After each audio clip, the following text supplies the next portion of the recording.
национальной идентичности Таджикистана.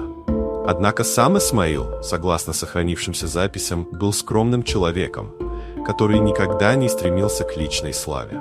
Его главной целью было объединение народа и создание условий для процветания всех слоев общества. В заключение, Исмаил Самони был больше, чем просто правитель.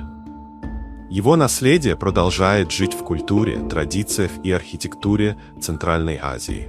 За пределами привычных исторических фактов скрываются глубокие слои, раскрывающие его как стратегического лидера, гуманиста и защитника знаний.